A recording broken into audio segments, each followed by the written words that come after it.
রাত বাজে ৩টা, বাড়ির সবাই ঘুমাই গেছে, খালি আমি ঘুমাই নেই। আসলে মাঝে মাঝে এরকম না ঘুমানির বাতিকে ধরে আমার, তখন আমি কি করি, এই যে এরকম করে উল্টাপাল্টা রাতে কাজ করি। এই যে আজকে পিঠা বানাইছিলাম, আসলে কয়টা দিন যে পরিমাণের গরম আছিল, গরম থেকে হঠাৎ করে আমার ঠাস করে পড়ে গেছে শীত। এই শীতের জন্যই মনে করলেন পিঠা বানানোর লোভে ধরছিল, এই জন্য রাত জায়গার পিঠা বানাইছি। এই পিঠাটিটা আমার বাড়ির মানুষে আবার একটা খুব বেশি একটা পছন্দ করে না, কিন্তু আমি অনেক বেশি পছন্দ করি। এর জন্য যখন খাইতে ইচ্ছে করে অল্প একটু আটটু আমি বানাই খাই ফেলি। আসলে বেশি একটা বানাইতে হয় না, দেখে যখন হুটহাট বানাই ফেলা যায়। যদি অনেকগুলা বানাইতে হইতো তাহলে আসলে এরকম হুটহাট করে বানানোর সাহসে হয়তো কুলাইতো না। আজকে এই যে সেমাই পিঠা বানাইতেছিলাম, আমার একার জন্যই বানাইতেছিলাম, কারণ আমি জানি বাড়ির একটা মানুষও পিঠা খাবে না। যাই হোক, এই যে এখানে আমি একটু চালের গুঁড়া দিয়ে সুন্দর করে একটা কাই বানাই নিয়েছিলাম, সেটারে ভালো করে একটু ডোটা ভালো করে মইথা তারপরে এখানে নিয়ে নিব সবগুলি হলে গিয়ে লদ বানাই নিব। যেহেতু সেমাই পিঠা বানাবো এই জন্য লদ বানানো। এই লদটারে কে কি কোন জানি না, আমগড় এলাকার মানুষ এটারে লদ কয়। এই যে চিকন চিকন লম্বা লম্বা করে কতগুলো লদ বানাই নিব। এই লদগুলার এই ছোটো ছোটো কাইটে কাইটে সেমাই বানাবো। আবার এই সেমাই পিঠারে আবার এক একজন মানুষ এক এক নাম ধরে ডাকে। কেউ ডাকে সেউই পিঠা, কেউ ডাকে কি জানি ডাকে, আমি জানি না। যাই হোক, আমগড় এলাকায় এটার আবার সেমাই পিঠা বলে, মানে আমরা এটারে সেমাই পিঠা বিলে ছোটোবেলা থেকে চিনে আসছি। দেখ এখানে আমি কতগুলো লদ বানাই নিছি, এগুলো এখন ছোটো ছোটো করে কাইটে কাইটে আমি এখন বানাই নিব, যে সেমাই পিঠা বানাই নিব। আর এই জিনিসটা যে দেখতেছেন, এই যে সুন্দর করে ছোটো ছোটো করে বানাই ফেললাম। একটা সময় একটা পিঠা বানাইতে আমার 1 মিনিট সময় লাগতো, আর এখন 1 মিনিটে কতগুলো বানাই ফেলতে পারি। আসলে মানুষ যখন ঠেলায় পড়ে তখন আসলে সব কিছুই শিখে ফেলে।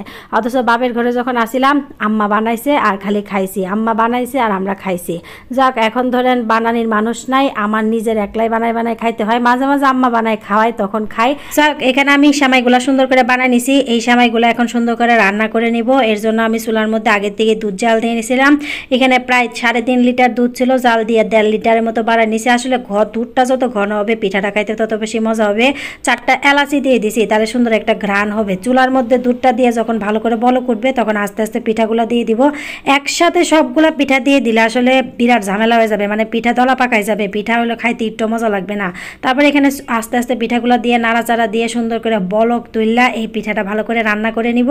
আসলে এগুলো আমার আপা আর আমার আম্মার কাছ থেকে শিখা জিনিস। আসলে এগুলো আমি নিজেও পারতাম না, আস্তে আস্তে শিখে শিখে করে ফেলাইছি। এখন অনেকে জিগাইতে পারেন, এই যে পিঠা বানাইলেন বেডি, এর মধ্যে তো চিনি গুড় কিছুই দিলেন না। আসলে খেজুরের গুড় দিয়ে পিঠা বানাবো, তো গরম দুধের মধ্যে মনে করলেন খেজুরের গুড় দিলে অনেক সময় দুধটা ফাইটটা জায়গা, পিঠাটা খাইতে একটু মজা লাগবে না।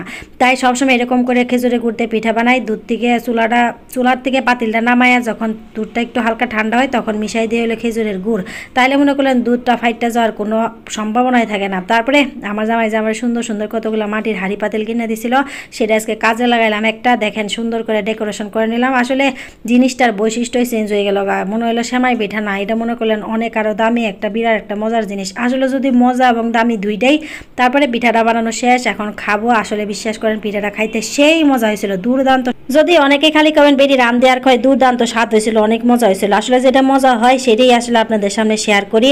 আর আমার সাইডে কিন্তু প্রচুর পরিমাণের আপনার সাউন্ড পাবেন আমার ভিডিওতে, কেউ আবার কিছু মাইন্ড করেন না, কারণ রাস্তার পাশে বাসা আমার, প্রচুর সাউন্ড শোনা যায়। সবাই ভালো থাকবেন, সুস্থ থাকবেন। আমার ভিডিওটা ভালো লাগলে অবশ্যই আমার পেজটাকে ফলো দিয়ে রাখবেন। আল্লাহ হাফেজ।